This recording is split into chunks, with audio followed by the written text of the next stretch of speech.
Penzi mtazamaji, nina furaha tu kochokocho kwa sababu leo nina wageni hapa.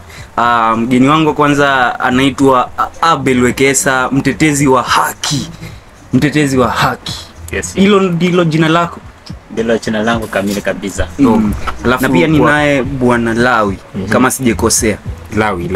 So sijui tu kwa kiufupi tu, mtetezi wa haki, nimekusikia pale Tharaka University kila mtu anasema mtetezi wa haki, mtetezi wa haki. Ni haki gani hizi ambazo unatetea? Kwa upande wangu the university is composed of comrades. And comrades issues are the ones that pushes me. And to some extent, when I provide leadership in certain capacities, I get that the students and the comrades get to give me that name mtetezi. Bwana Lawi, wewe jina lako Lawi linahusiana na kitu ama linahusiana na jambo lolote? Jina Lawi ni jina, nitasema labda ni jina nilipewa ile kipindi ambacho nilizaliwa. So mpenzi mtazamaji, tu kwa kiufupi tu vile mnavyoona, pia mimi hapa hivi nikijiangalia, mimi ni wanasema kwa kimombo wanasema odd one out. Mimi ambayo sina inaitwa suti ama inaitwa suti. Mimi tu peke yangu ambaye nimevalia kiusege kuvalia nadhifu. Sijavalia nadhifu vile. So hiyo ni ishara ama ishiria kwamba hawa ni viongozi ama viongozi wa chuo kikuu. So sijui tu kwa kiufupi tu, at least tukiongelea kuhusu siasa za hapa katika sio chuo kikuu cha Tharaka, lakini siasa za vyuo vikuu kwa ujumla.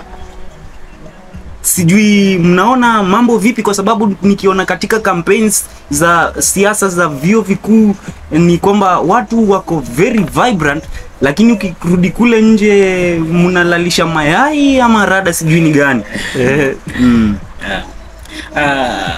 Kwa upande wangu siasa ya chuo kikuu, kwa mara mingi wanafunzi ambao wanaochagua viongozi wamekuwa wakilalamika kwamba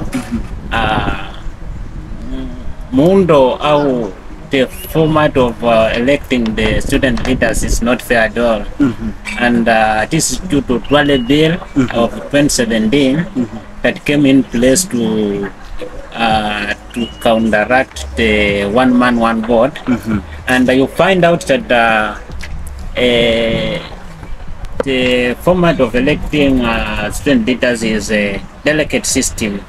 And that is where they came starts being tough at some time.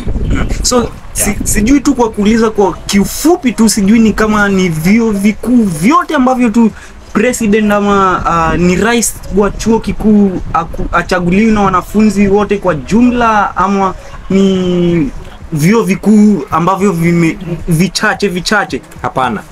Ni vyuo vikuu vya nchi ya Kenya ambayo waliamua kutumia ile mfumo wa delegate system.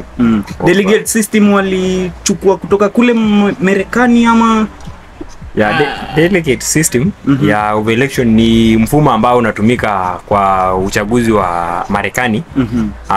Kwa mfano wa uongozi wa huyu president ama rais wa Marekani kwa sasa ambaye ni Donald Trump. Alichaguliwa kwa kutumia mfumo huo wa delegate system.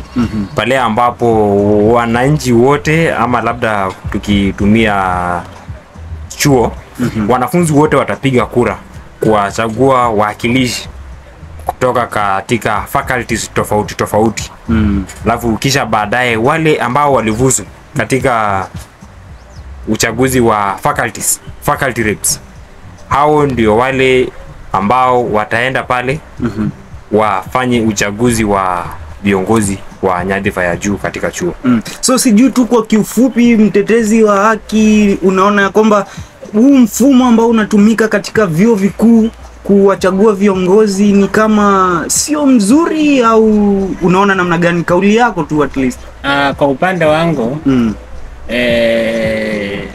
naweza sema bado ni mzuri, lakini bado uko na tashwishi zake. Kwa mfano kama ilikuwa lengo lililofanya watoe hiyo mfumo wa kupiga kura kwa wanafunzi, ilikuwa ni kwamba kulikuwa na wanafunzi wanaotoka katika familia zinazojiweza, na wangekuja wapeane pesa kwa wanafunzi na wangewapigia kura wapite. So kwa ufupi tu tuseme ya kwamba sio wanafunzi wote ambao wametosheka na mfumo huu, ama sio wanafunzi wote ambao wanapenda viongozi ambao washachaguliwa ambao wako ofisini. Si wote, si wote, ni wachache wanaokubaliana nayo, kwa sababu nyinyi mmekuwa kwenye ground, ama tunasema mmekuwa ground. So sijui at least mmesikia wanafunzi wanalalamika kwamba yule kiongozi hatumtaki, ni kwa sababu tu Congress ilimchagua, ama sijui namna gani? Ukiangalia viongozi ambao wamechaguliwa hapa kutokea ile wakati ambao uwanja umewekwa huru kwa wagombeaji kwenda kufanya kampeni zao, hapo utapata kwamba baada ya wale waliovusu kuchaguliwa, wale waliochaguliwa kwa wasimamizi wa faculties, baadaye kunakuanga na ile haja, kila mtu anahitaji kupita. Kama labda ni mfano tunaweza tumia kiti ya urais, kunakuwa na wale wote ambao waliwania wangependa kupata kushinda. Na sasa kwa hiyo utapata kwamba wale waliochaguliwa wanang'ang'aniwa, inakuwa ni kama migwaruzano hapa na pale, wanafunzi wachukua kwa nguvu, kisha wanaenda kuelewana kule kando walipo pale watawaficha, alafu pesa bado itafanya kazi. Pesa bado itafanya kazi kwa kutumia mfumo huu. So kwa kauli tu yako mtetezi Abel, kwa sababu ya niaba wa watazamaji wetu, kauli moja tu tuambie kuhusu mfumo huu ambao unatumika kuwachagua viongozi katika vyuo vikuu. Kauli yako ni ipi? Kauli yangu ni kuwa ya kwamba bado uko na manufaa na uko na disadvantages zake. Na kwangu ni kuwa ni wanafunzi wakuwe makini katika kuwachagua delegates ambao watawachagua wanafunzi wanao wakilisha wanafunzi katika kitengo cha juu. Na wanafunzi wakishachagua viongozi wa faculty wanaofaa na ambao watachagua viongozi wa kitengo cha juu wa makini sana, inamaanisha ya kwamba tutakuwa tunatoa ile hofu ya kwamba hatukuhusishwa katika kuchagua viongozi wetu kama president na G7. So kwa kumalizia tu, naona ni kama kwenye ground at least wale ambao ni viongozi wetu wanatuambia kwamba wanafunzi ambao tunawachagua, wale ambao wanatuwakilisha katika faculties, ya kwamba tuwachague kwa umakini, kwa sababu tusichague tu wale ambao wako na tamaa ya kwenda kupewa pesa na ile inaitwa Congress. Tusichague wale ambao wako na tamaa ya pesa, kwa sababu wataenda kupewa pesa alafu watachagua viongozi ambao hawastahili, alafu maisha yetu unapata inakuwa ni ovyo kabisa. Mtazamaji, nimekuwa mimi wako Riti Victor, wengi wananitambua kama Riti Victor.